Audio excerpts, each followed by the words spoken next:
So welcome to my channel students. आज का video है प्रिवेंशन ऑफ करप्शन एक्ट 1988। ये वीडियो जो यूपीएससी में जिनका ऑप्शनल लॉ है और जो स्टेट लेवल जुडिशरी एग्ज़ाम्स की प्रिपरेशन कर रहे हैं उनके लिए क्वाइट यूज़फुल है। मैंने एक ही वीडियो में पूरा टॉपिक कंप्लीट करने का ट्राई किया है। I hope you would like it. चलो स्टार्ट करते हैं। Prevention of corruption act 1988 is the act of parliament of India. Parliament के द्वारा बनाया गया एक्ट है। 31 सेक्शन है, इसमें 5 चैप्टर्स हैं। सुनो, अगर कोई भी एक्ट होता है ना, तो ज़्यादातर वो एक्ट कभी भी JNK पे एप्लीकेबल नहीं होता। आपको पता है हमारी डिस्प्यूटेड टेरिटरी है इंडिया की। बट ये जो प्रिवेंशन ऑफ करप्शन 1988 है, ये ऑल ओवर इंडिया पे एप्लीकेबल है। ठीक है। और ये प्रिवेंशन ऑफ करप्शन एक्ट 1988 का एक्ट है, उसका यूज़ क्या है, ये कब यूज़ होता है, कब एप्लीकेबल होता है, सुन लो ये मेरी बात। आप भी आगे जाकर पब्लिक सर्वेंट बनोगे कभी ना कभी, तो ये इससे बचकर है ना। प्रिवेंशन ऑफ करप्शन एक्ट 1988 कब यूज़ होता है? जब भी करप्शन का सब्जेक्ट इन्वॉल्व होता है, then this act will come into form.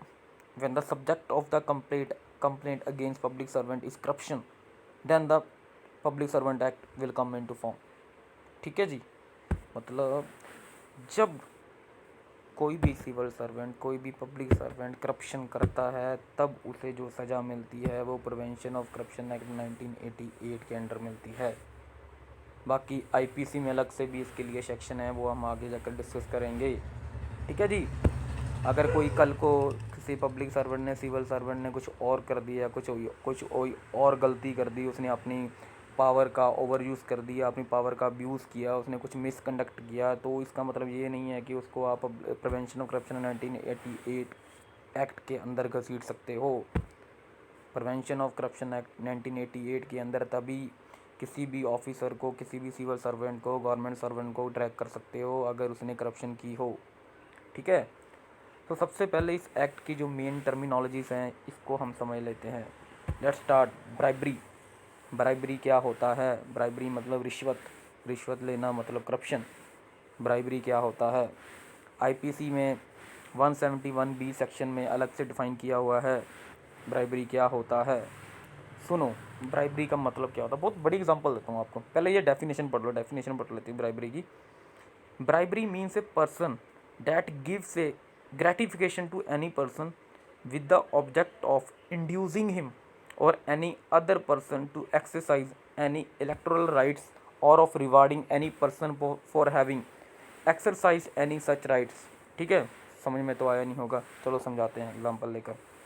मेरा मानना है यार एग्जांपल से अच्छा क्लियर हो जाता है, तो हर एक टॉपिक में को एग्जांपल के साथ कवर करो तो डेफिनेशनें खुद ब खुद याद हो जाती हैं। सुनो, मान लो तुम्हारे एरिया में कोई इलेक्शन चल रहे हैं। ठीक है जी। कोई इलेक्शन में अंदर कैंडिडेट खड़ा हुआ है, वो इलेक्शन से पहले क्या देता है, घर में पार्टी देता है अपनी। हाँ जी, उसके घर में आओ, दारू दूरू चलती है अच्छे से, दारू मुर्गा पानी चलता है। तो वो क्या कर रहा है, जो वोटर होते हैं, बहुत से कैंडिडेट खड़े होते हैं, हर एक कैंडिडेट पार्टी देता है पहले। तो आप हमेशा हर एक की पार्टी में जाते हैं ना, तो वो इनडायरेक्टली आपको क्या करता है, ग्रेटिफाई करता है। वो आपको डायरेक्ट नहीं बोलता कि मेरे को वोट करना, वो आपको क्या करता है, ग्रेटिफाई करता है with the object of inducing him.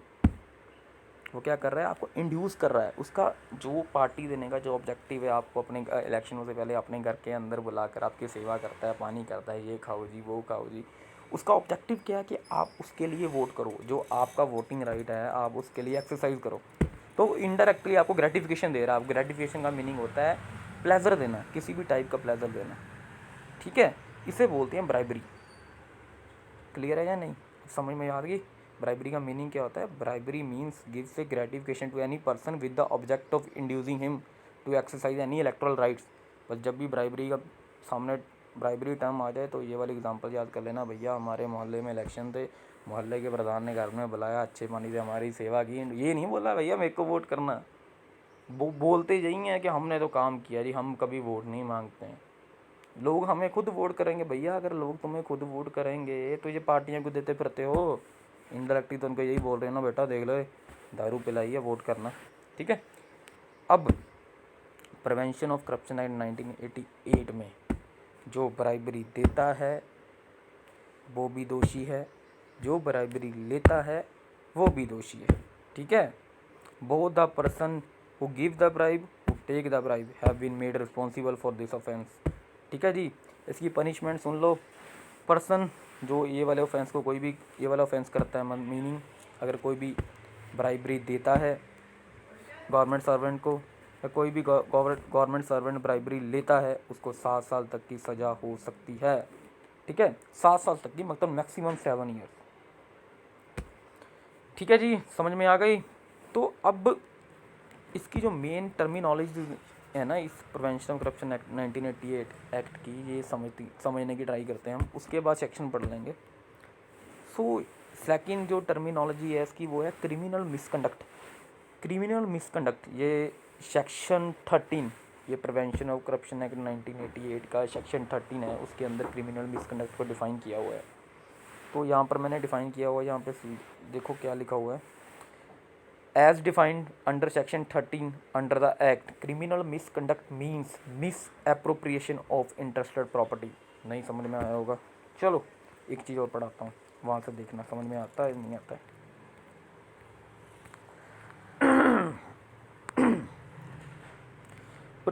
Criminal misconduct का मीनिंग क्या होता है, सुनो।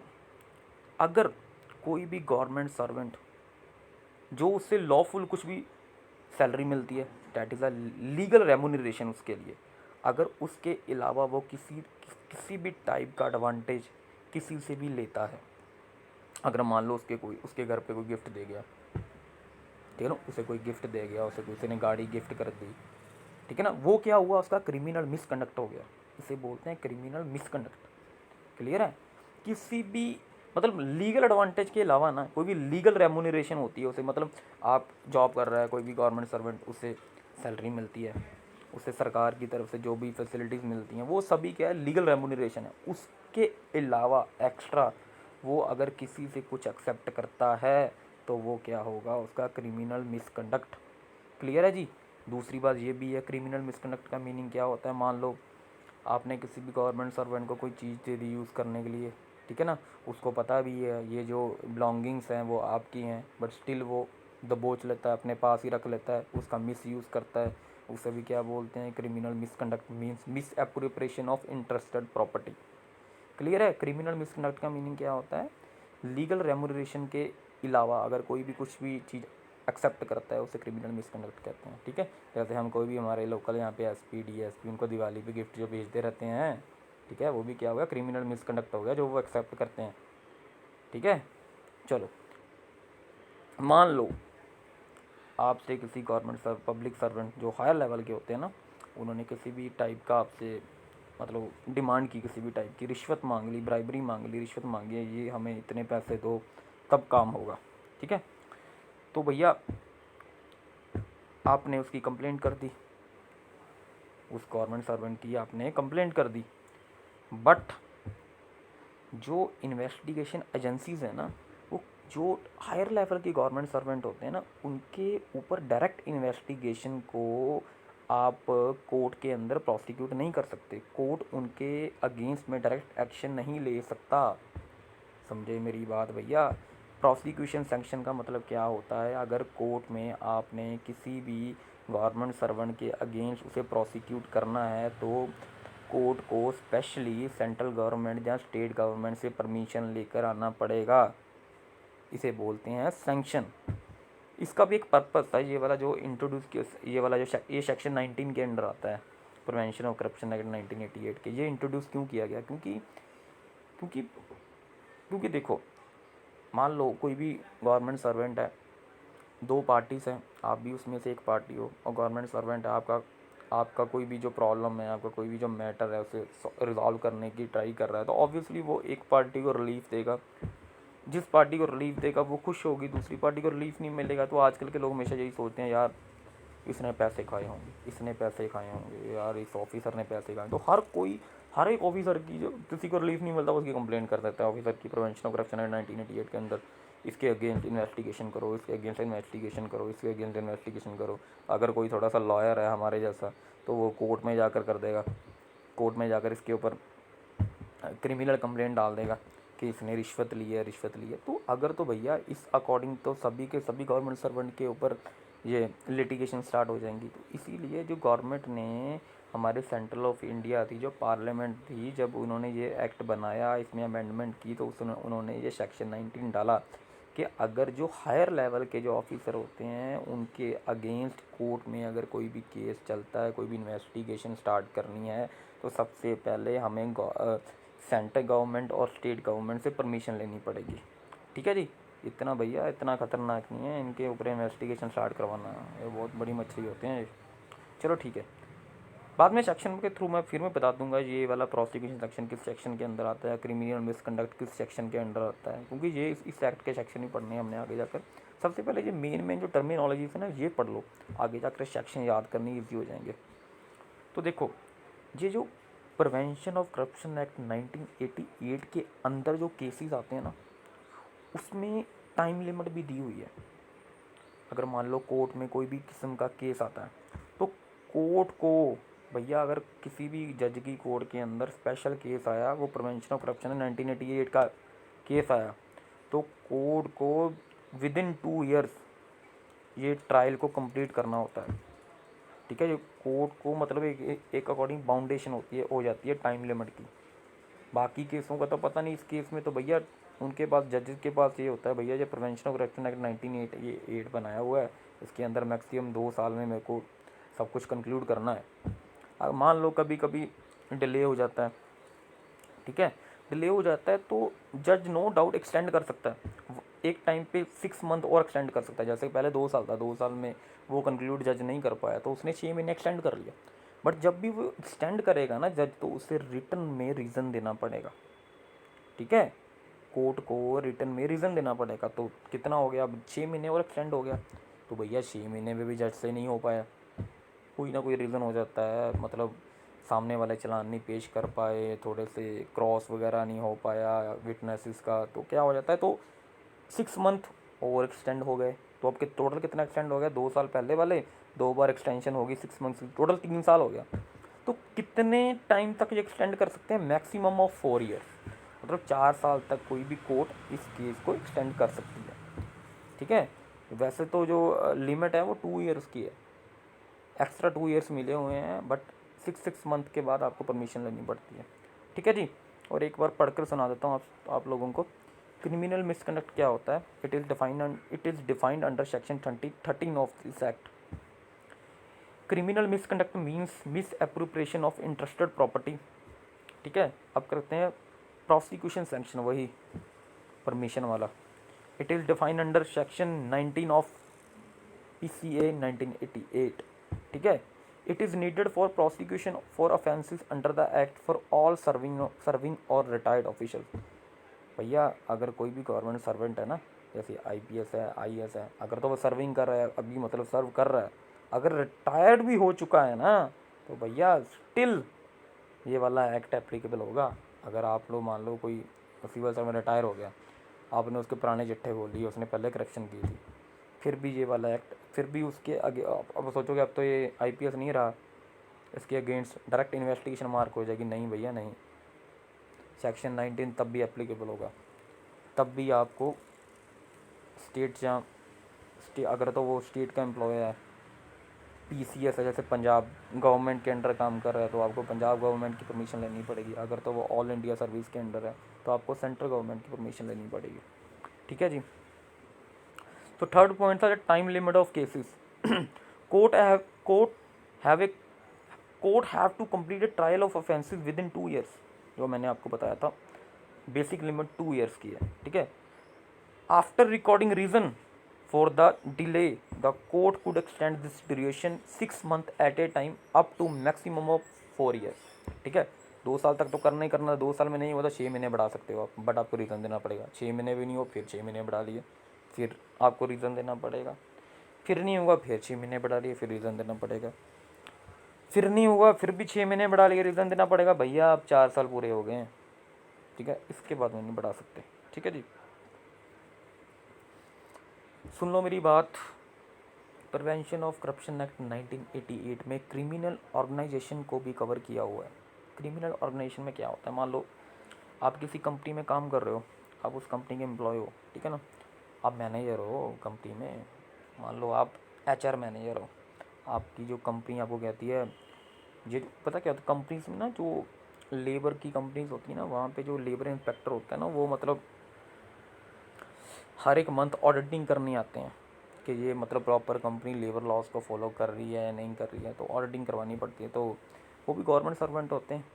तो कंपनी बोलती है अपने एक एम्प्लॉय को, इस मतलब ये जो इंस्पेक्टर आता है ना, इसके साथ सेटिंग करो कुछ, क्योंकि उन्होंने कुछ मतलब जो लेबर लॉ के अंडर जो मतलब कुछ कंप्लाइंस नहीं की होती हैं, तो वो क्या करते हैं, सेटिंग कर लेते हैं कि आपको इतना दे देंगे, उतना दे देंगे, बस आप ऑडिटिंग कंप्लीट कर दो।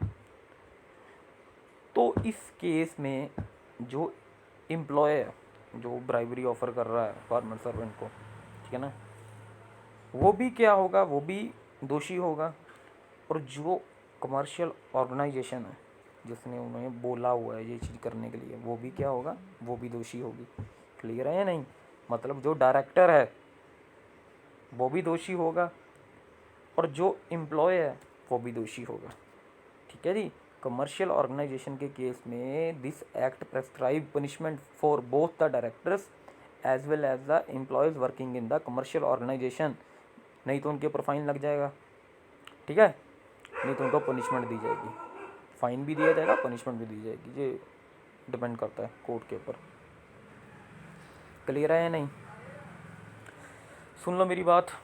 प्रिवेंशन ऑफ करप्शन एक्ट के अंदर ना, जो करप्शन की जो डेफिनेशन है बहुत ज़्यादा वाइड है, कि मतलब करप्शन में क्या क्या चीज़ आती है। समझ में आई मेरी बात? मतलब हम लोग यही सोचते हैं यार, इसने पैसे लिए ये करप्शन हो, इसने पैसे, नो डाउट पैसे लेना है करप्शन का पार्ट है, बट और भी चीज़ें करप्शन का पार्ट हैं।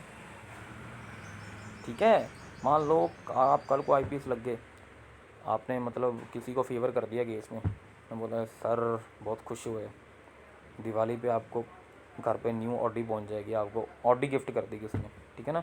तो कल को आप पकड़े तो आपको बोले भैया, तो उसको बोलोगे सामने वाले को, भैया मैंने कहाँ पर पैसे लिए हैं, मैंने तो पैसे लिए ही नहीं, मैंने तो पैसे लिए ही नहीं, मैंने कोई करप्शन नहीं। तो वो भैया ये जो ऑडी ली है ये तो पैसों से भी बढ़कर है, ठीक है ना। मतलब कहने का भाव ये है, जो ज़रूरी नहीं है कि सिर्फ मनी की फॉर्म में ही आप कुछ लेते हो वो वही करप्शन बनाता है। आप किसी भी किस्म का जो गिफ्ट भी एक्सेप्ट करते हो ना किसी से, वो भी करप्शन के अंडर आता है। ठीक है। In cases where a public servant either accept money और gift in their official duty beside earning their salary in return for a favour from any individual. ठीक है, सुनो मेरी बात। जैसे होता है ना हमारे फ्रेंड सर्कल में, किसी का पंगा पड़ जाता है तो हम किसको कॉल करते हैं, जिसकी पुलिस में सेटिंग होती है, थोड़ी सी पुलिस वगैरह में मतलब पूरी दबदबा होता है, यार मेरा पंगा पड़ गया, यार अपने पापा को बोल के कुछ सेटिंग करवा दे, वो करवा दे, वो करवा दे, ऐसा करते हैं ना। तो मेरा फ्रेंड बोलता है हाँ भैया, हमारी जान पहचान का एक एसपी या डीएसपी लगा हुआ है, मैं बात करता हूँ उससे, करता हूँ आपकी बात। तो जो आपको ऑफ़र कर रहा है, हेल्प ऑफ़र कर रहा है, ठीक है ना, आप कहते हो यार तू बात कर, मैं सेवा पानी कर दूंगा उस ऑफिसर की, तो जो ये बीच बीच में इंटरमीडिएरी है ना, वो भी दोषी होगा इस एक्ट के अंडर। ठीक है, वो भी दोषी होगा। तो इसीलिए भैया किसी की हेल्प करते टाइम ना ये सोच लेना, आप जो मतलब एक होता है इंटरमीडिएट होते हैं, वैसे किसी एक बंदा होता है उसकी मतलब एक, क्योंकि ये जो कुछ गवर्नमेंट सर्वेंट होते हैं ना, जो पब्लिक सर्वेंट हायर लेवल के होते हैं, वो डायरेक्ट करप्शन नहीं करते, वो इंटरमीडिएरीज के थ्रू करते हैं। ठीक है, क्लियर है या नहीं? तो इस एक्ट के अंदर any individual adding the public servant in committing the offence, वो भी कवर होगा, वो भी मतलब वो भी दोषी होगा। ठीक है जी। मान लीजिए मेरा एक फ्रेंड है, उसकी एक एसपी और डीएसपी से अच्छी दोस्ती है, और एसपी डीएसपी को मतलब किसी ने भी कुछ भी काम करवाना है तो वो मेरे फ्रेंड के पास जाता है, मेरा फ्रेंड को सेटिंग हुई है उसके साथ, ये पर केसी में तेरे को इतनी सेवा पानी कर दिया करूँगा, वो मेरा जो फ्रेंड है वो सबसे पैसे ले लेता है, वह चुपचाप एसपी और डीएसपी की जेब में डाल देता है और एसपी डीएसपी काम कर देता है। ठीक है जी, क्लियर है। मान लो एक मेरा फ्रेंड है, सुनो, आप कहोगे सर आपके फ्रेंड के ऊपर प्रिवेंशन ऑफ करप्शन 1988 कैसे चल जाएगा, वो कौन सा गवर्नमेंट सर्वेंट है? अरे माना वो गवर्नमेंट सर्वेंट नहीं है, बट वो मैंने आपको पहले क्या बताया था, जो रिश्वत देता है और जो रिश्वत लेता है वो भी इस पीसीए एक्ट 1988 के अंडर दोषी होता है। ठीक है, अब गवर्नमेंट सर्वेंट को आप रिश्वत दे रहे हो, ठीक है ना, किसके थ्रू दे रहे हो? जिसके थ्रू दे रहे हो वो भी तो दोषी होगा भैया, ठीक है ना। अगर वो ना होता तो आप रिश्वत दे ना पाते, क्योंकि इतने बड़े बड़े ऑफिसर के पास हर एक के लेवल की बात नहीं उनके पास पहुंचना ना। क्लियर है या नहीं? तो इसीलिए भैया जब भी किसी की हेल्प वेल्प करते हो ना, ये बात सोच लेना आपकी जो मतलब जो पुलिस वगैरह में आप हेल्प करने लग जाते हो, ठीक है। इन केसेस, सुन लो भैया, ये बात लिखी हुई है मैंने यहाँ पे, क्या लिखा हुआ है देखो। In cases where an individual gives और accept gift for influencing the public servant through his personal connection. मान लो भैया, सुनो मेरी बात, एग्जांपल बताता हूँ। एग्जांपल ये है, मान लो मेरे एक फ्रेंड का, मेरी फैमिली का ही कोई मतलब सीन हो गया, कोई पंगा पुंगा पड़ गया। हमने एक हमारे म्यूचुअल जो कॉमन फ्रेंड था उनको फ़ोन किया, उनकी थोड़ी सी मिनिस्टर के साथ बहुत बहनी उठनी थी, ठीक है ना, कि भैया बहुत मतलब उनकी जान पहचान थी, अंकल ऐसा हो गया मतलब आप प्लीज़ हेल्प कीजिएगा। तो कोई बात नहीं, मैं करता हूँ हेल्प अंकल, कोई बात नहीं। जो वो उधर वो वाला प्लॉट है ना, वो पापा बोल रहे हैं आपके नाम करवा देंगे, ठीक है ना। वो आप क्या कर रहे हो, अपने अंकल को क्या दे रहे हो, एक मतलब गिफ्ट दे रहे हो। क्यों गिफ्ट दे रहे हो? सो डैट वो उस पब्लिक सर्वेंट को इन्फ्लुएंस कर सके, क्योंकि उसका पब्लिक सर्वेंट के साथ क्या है, पर्सनल कनेक्शन है, ठीक है ना। वो उसे इन्फ्लुएंस कर सके, यार अपने बंदे हैं, सोच लो कुछ कुछ फेवर कर दो। क्लियर है? तो इस टाइम पे जिस जिस अंकल को आप गिफ्ट दे रहे हो ना, वो अंकल भी दोषी बनेंगे बेटा, वो भी फंसेंगे प्रिवेंशन ऑफ करप्शन एक्ट 1988 के अंडर, ठीक है।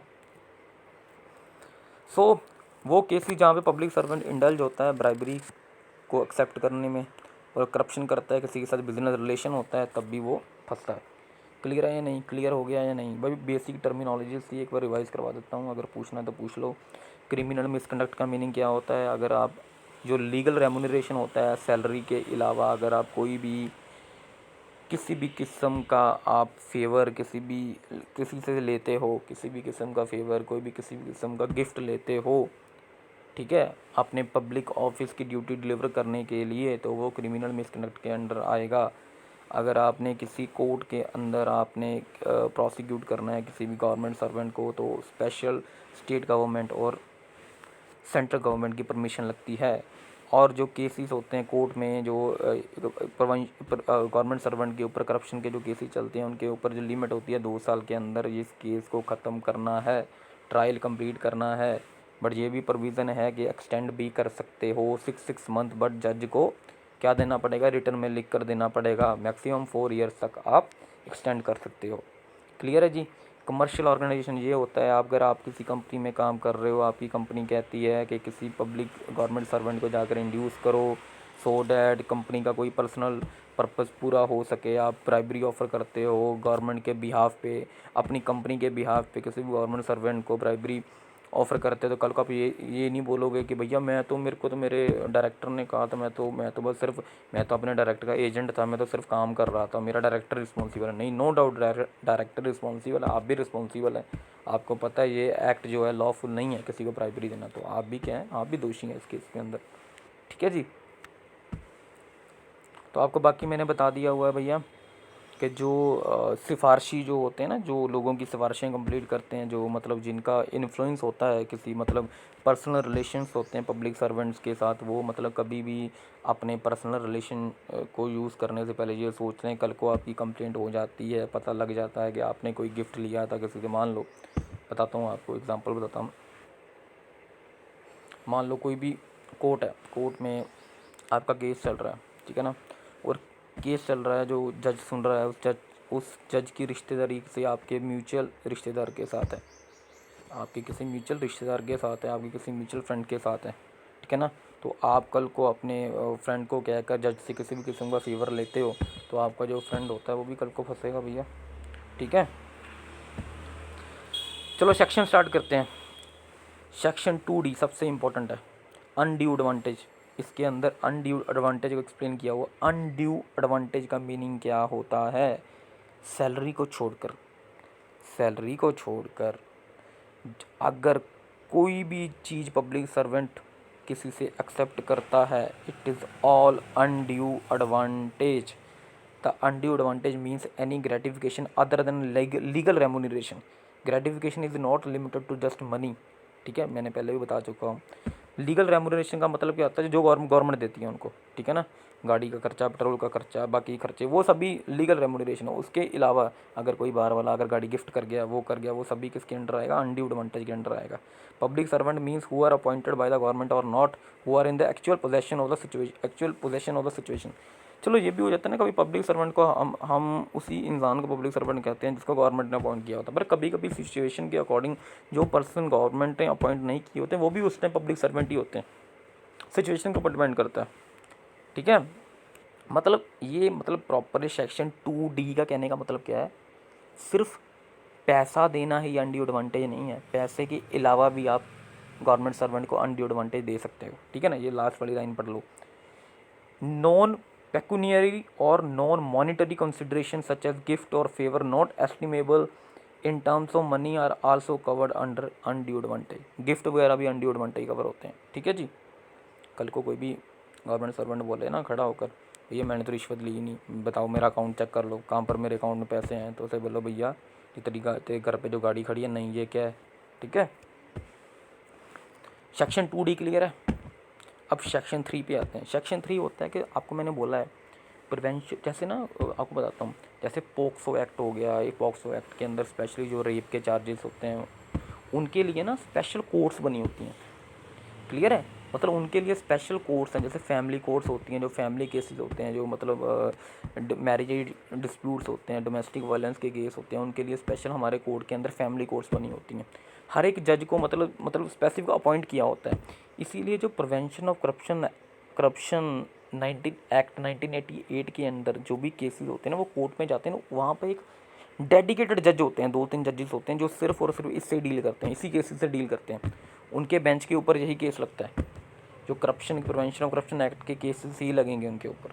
सेक्शन 3 यही बोलता है कि अपॉइंटमेंट ऑफ स्पेशल जजेस, ठीक है ना, वो सेंट्रल और स्टेट गवर्नमेंट एम्पावर करती है कि किस जज को मतलब हमने मतलब पावर देनी है ये वाले करप्शन एक्ट की, ये मतलब एडजुडिकेट करने की ये वाले मैटर, ठीक है। सेंट्रल और state government is empowered to appoint special जजेस by placing a notification in the official gazette. ऐसे नहीं होता कि वो हायर करते हैं, जजेस पहले ही होते हैं। मान लो एक कोर्ट है उसके अंदर 10-12 जजेस हैं, तो गवर्नमेंट क्या करती है, मान लो पंजाब गवर्नमेंट है तो वो क्या करेगी, ऑफिशियल गैजेट के अंदर 2-3 नाम रख देगी, ये वाले जो जजेस हैं पहले ही 12-13 जो इस कोर्ट के अंदर, ये वाले जो 2 जजेस हैं ये वाले उनके पास ही जब भी जो केस होगा ना करप्शन का केस है वो उनके पास ही लगेगा, ठीक है, क्लियर है। बाकी उनकी जो अपॉइंटमेंट तो वो हाई कोर्ट वगैरह करती है, ठीक है ना। अपॉइंटमेंट नहीं ये करते हैं, अपॉइंटमेंट नहीं करेंगे, सिर्फ और सिर्फ जो ऑलरेडी अपॉइंटेड हैं उनको जो ऑफिशियल गैजेट में उनमें से 2-3 का नाम लिख देंगे कि मतलब ये जो केसेस है ना इनके लिए ये वाले 2 जजेस ही हैं, ठीक है जी, क्लियर है। मतलब सेंट्रल और state government is empowered to appoint special जजेस by placing a notification in the official gazette, clear है जी। अगर कोई डाउट होगा तो मेरे को कमेंट सेक्शन में लिख देना, ठीक है, मैं रिप्लाई कर दूंगा। सेक्शन 2 किससे डील करता था, अनड्यू एडवांटेज से। सेक्शन 3 डील किससे करता है, अपॉइंटमेंट ऑफ स्पेशल जजेस। अब बात करते हैं सेक्शन 4, सब सेक्शन 4, ठीक है ना। इसमें वही बात है जो मैंने तुम लोगों को बताई हुई है, जजेस अपॉइंट हो गए सेक्शन 3 के अंडर। अब सेक्शन 4 में जजेस को लिमिट दी हुई है, भैया 2 साल के अंदर अंदर ट्रायल कंप्लीट करना है, ठीक है ना। अगर 2 साल के अंदर कंप्लीट नहीं कर पाए तो रिटर्न में लिख कर देना पड़ेगा डिले क्यों हुआ, और 6 मंथ का टाइम मिल जाएगा आपको। अगर 6 मंथ में भी नहीं हो पाया तो फिर रिटर्न में लिख कर देना पड़ेगा क्यों नहीं होगा कंप्लीट, फिर 6 मंथ का टाइम मिल जाएगा। अगर फिर नहीं हो पाया फिर लिख कर दो, फिर 6 मंथ का टाइम मिल जाएगा। फिर भी नहीं हो पाया तो फिर भी 6 मंथ का टाइम मिल जाएगा, ठीक है ना। अब कितना मैक्सिमम कितना हो गया, 4 साल हो गए, इसके बाद नहीं मिलेगा भैया, इसके बाद कार्रवाई होगी। चलो ठीक है, क्लियर है। सेक्शन 3 अपॉइंटमेंट ऑफ स्पेशल जजेस। सेक्शन 4 ठीक है, time limit to complete the trial of the case. तो सेक्शन 5 क्या होता है, सेक्शन 5 ये होता है राजे, सेक्शन 5 में ना जो जजेस होते हैं ना, जो प्रिवेंशन ऑफ करप्शन एक्ट के जो केसेस सुन रहे होते हैं उनको ना थोड़ी सी स्पेशल पावर दी होती है, क्लियर है। फॉर द, ठीक है, लिखा हुआ है section 5 of the act prescribe procedure and power of the special जजेस prescribe by the CRPC for the trial of warrant cases by the magistrate. Simple याद रखो यार, थोड़ी सी उनको स्पेशल पावर दी होती है, ठीक है ना। ये सेक्शन 3, सेक्शन 4, सेक्शन 5 ये जजेस के साथ डील करता है। सेक्शन 3 किससे डील करता है, सेक्शन 3 डील करता है अपॉइंटमेंट ऑफ स्पेशल जजेस के, ठीक है ना, अपॉइंटमेंट जो होती है उनकी। सेक्शन 4 किससे डील करता है, जजेस को कितना टाइम मिलता है ट्रायल कंप्लीट करने में। सेक्शन 5 जो उनको थोड़ी स्पेशल पावर भी मिलती है, ठीक है, अब डायरेक्ट सेक्शन 7 पे आते हैं।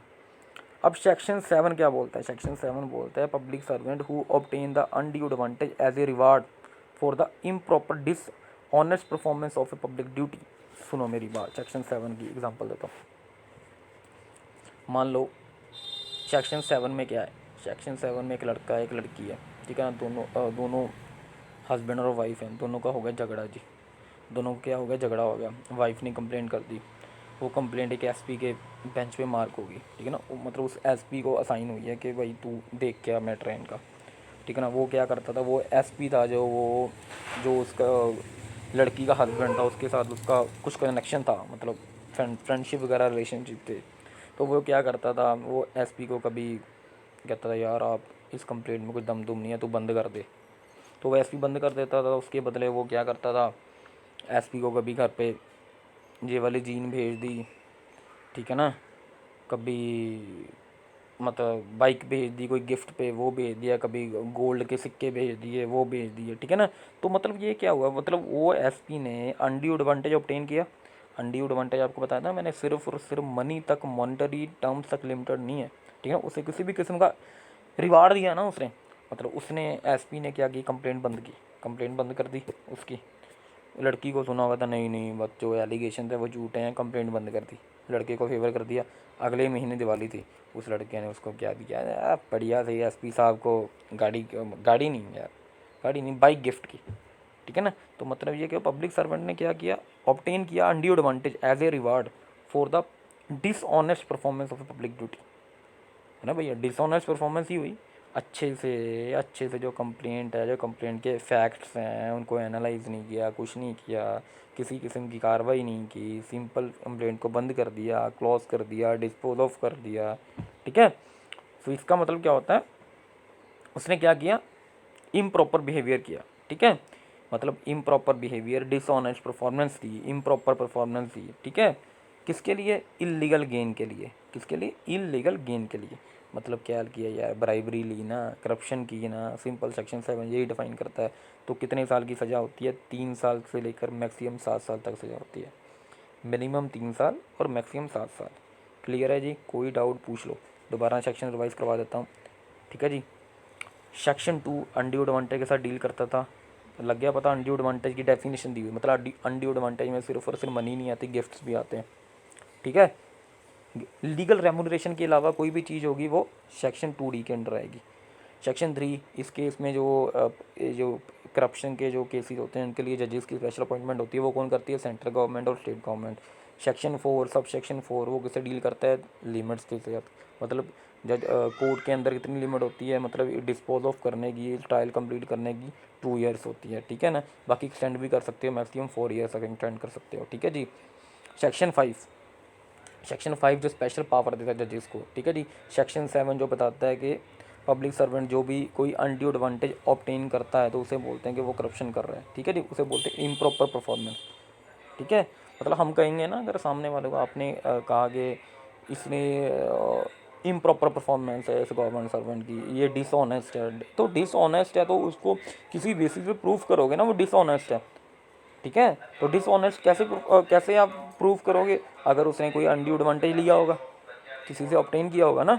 क्लियर है? चलो अब सेक्शन 8 की बात करते हैं। एनी पर्सन हु, वही जो मैंने बोला था वो सफारशी वाले अंकल मेरे, वो अंकल सेक्शन 8 के अंडर आ जाएंगे। तो मैंने बोला अंकल जी वो ना, वो बीबी ने कंप्लेंट कर दी है, वो आपकी वो एसपी साहब के साथ थोड़ी सी दोस्ती अच्छी है, करो ना कुछ। कहते कोई बात नहीं बेटा, मैं देखता हूँ, करता हूँ। हाँ जी अंकल जी, देखो अंकल जी कोई बात नहीं, वो अपनी वो एक्चुअली ना, वो बताता हूँ एग्ज़ाम्पल दोबारा लेते हैं। मान लो एक लड़का है, मान लो एक लड़का है, उसकी शॉप्स हैं, 2-3 शॉप्स हैं, ठीक है ना।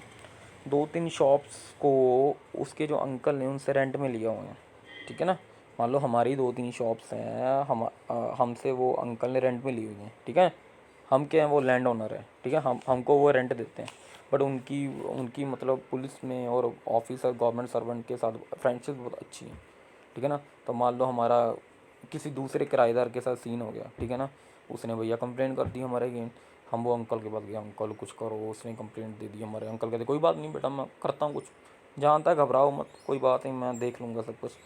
चलो तो ना अंकल जी, कोई बात आप देख लोगे ना। हाँ जी अंकल जी, पापा बोल रहे थे आपको 3 महीने रेंट देने की ज़रूरत नहीं। कोई बात नहीं अंकल जी, आप देखो आराम से, 3 और 4 मंथ आपको रेंट नहीं देने की ज़रूरत नहीं है।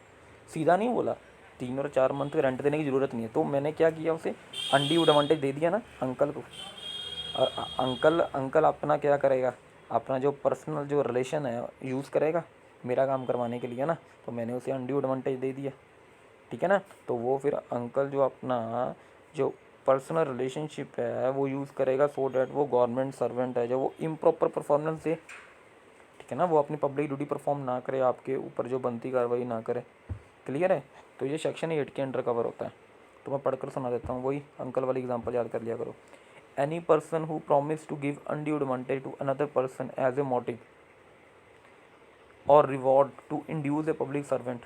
अंकल भैया जो एसपी और जो भी डीएसपी साहब को माइंड वॉश करेंगे ना जाकर, to induce a public servant for improper performance of a public duty, कि मतलब बोल कर ये अपने खास बंदे हैं, कुछ कार्रवाई मत करो, ठीक है। अगर commercial organisation has committed such offence, such organisation shall be punished with a fine. The undue advantage could be given directly with the help of a third party. The bribe taker shall be punish with imprisonment of term 7 year. वो मैंने बता दी हुई है, minimum 3 years होती है, maximum 7 years होती है। ये ज़रूरी नहीं है कि जो पब्लिक सर्वेंट है अगर जो ब्राइबरी देता है जो ब्राइबरी लेता है, दोनों में डायरेक्ट रिलेशनशिप हो, इनडायरेक्ट रिलेशनशिप भी हो सकता है, ठीक है ना। ज़्यादातर आजकल जो गवर्नमेंट सर्वेंट होते हैं वो ब्राइबरी लेते हैं, वो इनडायरेक्ट तरीके से लेते हैं, डायरेक्ट नहीं लेते, वो किसी के थ्रू लेते हैं। मान लो वो क्या करते हैं, किसी दूसरे के अकाउंट में पैसे डलवा लेते हैं, वो बस निकाल कर गवर्नमेंट सर्वेंट को दे देता है। क्लियर है या नहीं। नहीं तो वही, नहीं तो ये वाली एग्जाम्पल अंकल के थ्रू, आपने अंकल को 3-4 महीने का रेंट दिया, अंकल ने उनमें से 1-2 महीने का रेंट गवर्नमेंट सर्वेंट की जेब में डाल दिया ना, तो आपने डायरेक्ट रिश्वत थोड़ी दी गवर्नमेंट सर्वेंट को, आपने तो अंकल के थ्रू दी, ठीक है जी। अब क्या होता है सेक्शन 9 के अंडर, क्या होता है, अगर कोई भी कंपनी है, कोई भी, जैसे मैंने एग्जांपल दी हुई है, वो भी जैसे आपकी कंपनी है, आप कंपनी के बहुत अच्छे एम्प्लॉय हो, कंपनी हर एक बात मानते हो, कंपनी कहती है भैया तेरी ड्यूटी लगाते हैं, जो इस बार जो लेबर इंस्पेक्टर आएगा उसको उसके साथ सेटिंग कर लियो महीने की, महीने का इतना इतना दे दिया करेंगे, फालतू की मतलब कॉम्प्लाइज कराने की, ऑडिटिंग करने की ज़रूरत नहीं है, ठीक है ना। So bribing a public servant by commercial organisation, if a person is set to give promise to give undue advantage to the public servant, if he has alleged to have committed an offence under section 8 irrespective of whether or not he has been prosecuted for such offence. Any person who is associated with a commercial organization give promiser to give undue advantage to public servant to retain the business of the commercial organization. सुनो मेरी बात, section 9 के under क्या है, मान लो आप एक company के अंदर हो, आप काम कर रहे हो, ठीक है, आपका बेटा आईएएस लग गया उस एरिया के अंडर, ठीक है ना। कोविड लग गया, कोविड लग गया, कंपनी को परमिशन नहीं मिल रही, कंपनी बंद होगी। कंपनी ने देखा यार हमारे अंदर हमारी कंपनी में एक मैनेजर है, उसका लड़का आईएएस है, एसडीएम है, उससे बात करते हैं कि तू अपने लड़के से बात कर, थोड़ी बहुत परमिशन दिला दे, थोड़ी बहुत ही कंपनी साइड से हम ऑन कर लेते हैं, थोड़े बहुत एम्प्लॉय अंदर ले लें, थोड़ा बहुत काम चलता रहेगा हमारा। तो आपने क्या किया, ब्राइबिंग किया पब्लिक सर्वेंट को बाय कमर्शियल ऑर्गेनाइजेशन, ठीक है ना। तो मतलब आपने क्या किया, आपने a person who is associated with the commercial organisation give promise. तो जो मैनेजर था वो ऑर्गेनाइजेशन के साथ क्या था, एसोसिएटेड था ना, उसने प्रॉमिस दिया अपने कंपनी को, कोई बात नहीं मैं बात कर लूँगा पब्लिक अपने बेटे के साथ, उसका बेटा पब्लिक सर्वेंट है, ठीक है ना। क्लियर है या नहीं। वो मतलब जो बेटा हैगा वो भी फिर अब दोषी बनेगा, ठीक है जी। मैनेजर साहब दोषी बनेंगे, भैया भी, वो बेटा भी बनेगा और कंपनी भी बनेगी, सेक्शन 9 ये बोलता है, ठीक है जी। क्लियर है। सेक्शन 8 क्लियर है, सेक्शन 9 क्लियर है। सेक्शन 12 क्या होता है, अबैटमेंट। अबैटमेंट का मीनिंग समझते हो, उकसाना। अगर कोई किसी ने ऑफेंस किया और उसको किसी ने उकसाया, कर दे, तो आप क्या कर रहे हो, अबैटमेंट कर रहे हो, आप उसे अबैटिंग कर रहे हो, ठीक है ना। ठीक है जी। अगर आप कोई रिश्वत ले रहा है तो आप किसी को अबैटमेंट करते हो, ले ले ले ले ले ले ले ले, चलो उसने तो रिश्वत ली, वो तो दोषी बना, अगर आपने अबैटमेंट की ना तो आप भी दोषी हो। क्लियर है जी। If a person abet other people and commit the offence under this act they shall be punish with imprisonment of 3, वही सेम पनिशमेंट होगी। अबैटमेंट में आजकल मतलब क्या होता है, जो जो तो मेन जिसने ऑफेंस किया होता है और जो अबैटर होता है उसको आई थिंक अब लॉ जो है ना वो सेम ही ट्रीट करता है। अबैटर और ऑफेंसर को, रियल जो ऑफेंसर होता है उसे सेम ट्रीट करते हैं, ठीक है ना। इसीलिए जो अबैटर है ऑफेंस का उसे भी बराबर सजा दी हुई है, 3 मिनिमम 3 साल और मैक्सिमम 7 साल। ठीक है जी। और वही सेक्शन 13 में क्रिमिनल मिसकंडक्ट डिफाइन किया हुआ, मैंने बताया हुआ क्रिमिनल मिसकंडक्ट क्या होता है, पहले बता चुका हूँ। वो नहीं होता क्रिमिनल मिसकंडक्ट के दारू पीकर पब्लिक सर्वेंट रोड पे गिरा हुआ है, वो नहीं बेटा, ठीक है ना, वो अलग अलग एक्ट होंगे उसके लिए, ठीक है ना। But prevention of corruption act 1988 के अंडर क्रिमिनल मिसकंडक्ट वही होगा, मतलब लीगल रेमुनेशन के अलावा अगर आप कुछ भी ऑब्टेन कर रहे हो तो वो क्या होगा, क्रिमिनल मिसकंडक्ट होगा। मैंने बहुत अच्छे से लिखा हुआ यहाँ पे देखो, a public servant is said to commit the offence of criminal misconduct if a person dishonestly or fraudulently misappropriate or otherwise convert for use of his property entrusted to him any property under his control as a public servant allow any person to do so, the person shall be punished with imprisonment of term 5 years which may extend to 10 year and fine। नहीं समझ में आया, सुनो मेरी बात। पहली बात यहाँ पे क्या लिखा है, इसको स्प्लिट करते हैं। Public servant is said to commit the offence of criminal misconduct if the person dishonestly misappropriate otherwise convert for his use of any property interested to him. अगर मान लो यार कोई भी पर्क्स मिले हुए हैं, किसी भी गवर्नमेंट सर्वेंट को फैसिलिटीज़ मिली हुई हैं किसी भी किस्म की, अगर वो उसका गलत यूज़ करता है तो वही क्रिमिनल मिसकंडक्ट हो गया ना, ठीक है। तो क्रिमिनल मिसकंडक्ट के लिए जो टर्म जो अपनी पनिशमेंट है मिनिमम 5 ईयर्स है, मैक्सिमम कितनी है 10 ईयर्स है। वैसे तो क्रिमिनल मिसकंडक्ट की जब भी डेफिनेशन आए तो आप यही लिखना कि लीगल रेमुनेशन के अलावा अगर वो कुछ भी रिसीव करता है वो क्रिमिनल मिसकंडक्ट के अंडर आता है, ठीक है जी। सेक्शन 14 क्या बोलता है, पनिशमेंट बोलता है फॉर द हैबिचुअल ऑफेंडर, जो बंदे होते हैं जिनका काम ही होता है रिश्वत लेना। एक बार पकड़ेगा ठीक है, पकड़ेगा भैया सुधर जाओ, जिनका काम ही लेते रहते हैं उनके के लिए भी जो सज़ा दी हुई है for a term of 5 year which makes 10 to 10 year, ठीक है जी। Punishment for the habitual offender, जिनको हैबिट बन चुकी है, जिनकी आदत बन चुकी है ये काम करने की, ठीक है जी। चाहे वो रिश्वत लेने वाला हो, अगर वो एक बार पकड़ा गया रिश्वत लेते, दूसरी बार पकड़ा गया, तीसरी बार पकड़ा गया तो उसे वो सेक्शन 14 के अंडर उसे कन्विक्ट करेंगे। अगर रिश्वत देने वाला हो, ब्राइबरी देने वाला हो, एक बार पकड़ा गया, दूसरी बार भी 2-3 साल में फिर पकड़ा गया, 3-4 साल में फिर पकड़ा गया, तो भैया ये सुधरता ही नहीं है रिश्वत देने में, तो वो भी सेक्शन 14 के अंडर कन्विक्ट होगा। अब आता है section 15, punishment for attempt. A person who commits an offence of misappropriation of fund और property shall be punishment for imprisonment of 3 year and fine. Punishment for attempt का meaning क्या होता है, who commits an offence of misappropriation of funds और property. बोलो भैया क्या meaning होगा इसका। अगर कोई ट्राई करता है, अगर कोई क्या करता है, ट्राई करता है, मिस एप्रोप्रिएशन ऑफ फंड्स करने की ट्राई करता है, उससे 3 अभी मतलब ट्राई किया है, किया नहीं है, मतलब मांगी है रिश्वत, ली नहीं है, अभी ट्राई की है, तो 3 साल तक की सजा ही है, ठीक है जी। अब सेक्शन 17 है वही, government need the public official for prosecution, मतलब वही है कि आपको पहले अप्रूवल लेनी पड़ेगी, ठीक है। पहले क्या लेनी पड़ेगी, अप्रूवल लेनी पड़ेगी अगर कोर्ट में उनके अगेंस्ट केस करना है किसकी। अगर तो कोई वो स्टेट गवर्नमेंट का एम्प्लॉय है तो स्टेट गवर्नमेंट की परमिशन लेनी पड़ेगी, अगर सेंट्रल गवर्नमेंट का तो सेंट्रल गवर्नमेंट की परमिशन लेनी पड़ेगी, ठीक है जी। सेक्शन 18A ये क्या बोलता है, इसके अंदर ये बोलता है अगर कोई भी पब्लिक सर्वेंट पकड़ा जाता है करप्शन के केस में तो उसकी जो प्रॉपर्टी वगैरह होती है ना वो सभी क्या हो जाएगी, सील्ड हो जाएगी, ठीक है। Provision of criminal law amendment ordinance 1944 apply to attachment under this act. मान लो अगर उसने कोई भी करप्शन का एक्ट किया, उसने कोई भी मतलब डिसऑनेस्ट एक्ट किया है, उसके बदले में उसने जो भी कुछ लिया है, गिफ्ट्स लिए हैं, किसी भी किस्म का एडवांटेज लिया, गाड़ी लिया, वो सब कुछ क्या हो जाएगा, सील हो जाएगा, अटैच हो जाएगा, ठीक है जी। क्लियर है। सेक्शन 18 है। सेक्शन 1929 क्या बोलता है, वही स्टेट गवर्नमेंट और जो प्रिवेंशन ऑफ करप्शन एक्ट 1988 को बनाने की जो पावर है वो किसके पास है, सेंट्रल गवर्नमेंट की पावर है। किसके पास पावर है, सेंट्रल गवर्नमेंट के पास पावर है। ये मैंने थोड़ा बहुत डिटेल दी हुई है, पढ़ लेना। बताया हुआ है कि सर्वे हुआ था, उसमें बताया गया था more than 70% of the people corrupt, ठीक है जी। क्लियर है, ये हो गया कवर। एक बार रिवाइज करवा देता हूँ, सुन लो। सभी मेन सेक्शन ही होते हैं, सेक्शन याद कर लिया करो। सेक्शन 2D इसमें अनड्यू एडवांटेज की डेफिनेशन दी हुई है, ठीक है। आपको पता है अनड्यू एडवांटेज पैसों के अलावा जो भी कुछ है वो अनड्यू एडवांटेज है। सेक्शन 3 अपॉइंटमेंट ऑफ स्पेशल जजेस, ठीक है जी। कौन अपॉइंटमेंट करता है स्पेशल जजेस की? सेंट्रल गवर्नमेंट और स्टेट गवर्नमेंट, ठीक है जी। सेक्शन 4 2 ईयर्स की लिमिट। सेक्शन 5 स्पेशल पावर दी होती हैं किसको? जो जज कोई भी होता है, ठीक है। सेक्शन 7 क्या होता है? इसमें बताया हुआ है कि अगर कोई भी अनड्यू एडवांटेज लेगा तो उसको सज़ा बताई हुई है, उसको इम्प्रिजनमेंट होगी 3 साल से और मैक्सिमम 7 पनिशमेंट बताई हुई है सेक्शन 7 के अंडर। सेक्शन 8 क्या होता है? बताया हुआ है जो ब्राइबरी है वो थर्ड पार्टी के थ्रू भी ले सकते हो, ठीक है।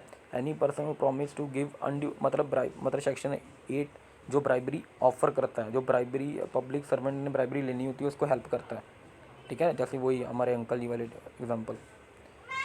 सेक्शन 9 वही हमारे जो वो मैनेजर वाले एग्जांपल, कंपनी के अंदर जो मैनेजर है ना वो वाले एग्जांपल।